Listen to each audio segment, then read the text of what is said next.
Bonjour et bienvenue dans notre 5e vidéo du thème 1, expression, stabilité et variation du patrimoine génétique. Nous allons repartir du constat vu en travaux pratiques. D'après des estimations réalisées par des chercheurs, les cellules humaines contiendraient environ 22 000 gènes qui coderaient, c'est-à-dire permettraient la fabrication d'environ 100 000 à 1 million de protéines. Il y aurait donc beaucoup moins de gènes que de protéines. Or, d'après ce que nous avons vu précédemment, nous avons dit qu'un gène permet la fabrication d'une molécule d'ARN qui, à son tour, permet la fabrication d'une protéine.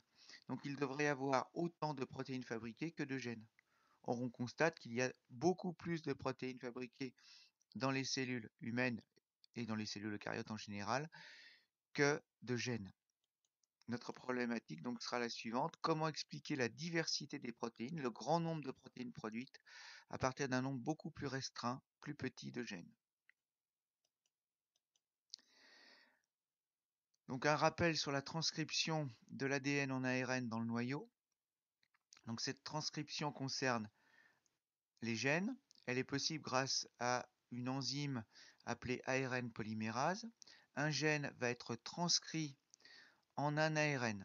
Mais là, nous allons introduire un nouveau terme. Cet ARN, nous allons l'appeler ARN pré-messager.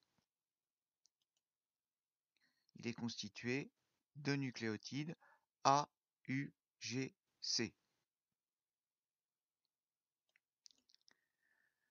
Regardons d'un peu plus près cet ARN pré-messager.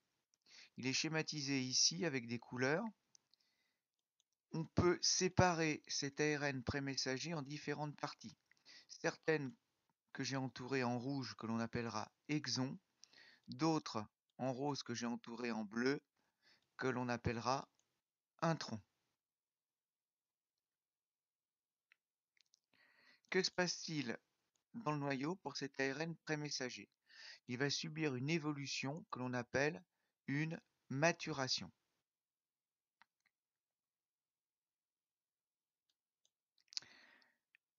Prenons la maturation du même ARN pré-messager.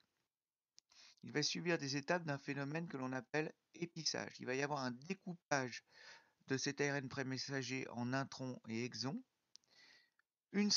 Un épissage possible va entraîner la réassociation de certains exons pour former ici, par exemple, un ARN messager 1 constitué des exons 1, 2, 3 de l'ARN pré-messager.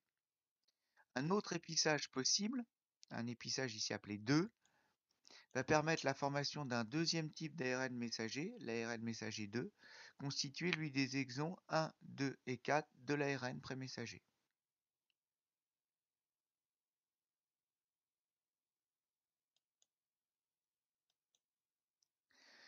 Résumé, donc dans une cellule eucaryote, l'information génétique est formée de séquences codantes. C'est les séquences qui vont être responsables après transcription donc des exons, et de séquences non codantes. Ce sont celles qui vont être transcrites mais qui vont correspondre aux introns. Donc la production de l'ARN, par rapport à ce que nous avions dit la semaine dernière, débute par la transcription, mais elle débute par la formation d'un ARN qu'on va appeler ARN pré-messager. Cet ARN pré-messager va ensuite subir une évolution par maturation.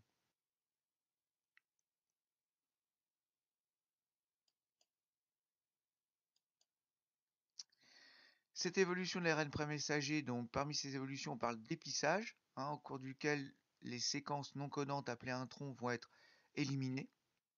Elles restent dans le noyau, introns, elles restent à l'intérieur. Et les séquences appelées exons vont être raccordées entre elles et sortir hors du noyau, vers l'extérieur, exons, qui vont à l'extérieur du noyau.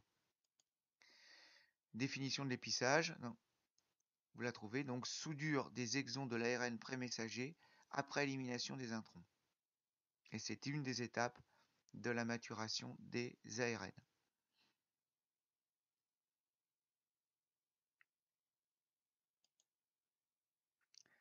Troisième étape de notre schéma, les molécules d'ARN messager vont subir le phénomène de traduction dans le cytoplasme, c'est-à-dire que à partir des informations des ARN messagers vont être fabriquées les séquences d'acides aminés, c'est-à-dire les protéines. Si l'on prend l'ARN messager 1, il va être exporté, c'est-à-dire sortir du noyau par l'intermédiaire des pores nucléaires. Cet ARN messager va être traduit ensuite en une protéine, dite protéine 1, qui a une certaine séquence en acides aminés, qui sont ici figurés par des petites boules de couleur. L'ARN messager 2, formé par l'autre épissage, va lui aussi être exporté, sortir du noyau par l'intermédiaire du pore nucléaire, se retrouver dans le cytoplasme et lui subir aussi la traduction, c'est-à-dire à partir des informations qu'il contient, donner une deuxième protéine, protéine 2 ici, qui n'a pas la même séquence en acides aminés. Ce n'est pas la même succession d'acides aminés. Et pourtant, c'était le même gène au départ. Mais l'épissage différent de l'ARN pré-messager a donné deux ARN messagers différents, qui ont une séquence en nucléotides différents et qui vont donner naissance à des protéines qui ont des séquences en acides aminés différentes.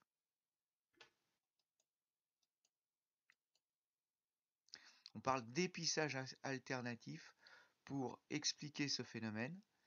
À partir d'un même ARN pré-messager, on va pouvoir fabriquer donc différents ARN messagers avec des réassociations différentes possibles des exons. Et c'est ce qui permet d'expliquer qu'avec un nombre de gènes relativement limité, on peut fabriquer un nombre de protéines beaucoup plus grand.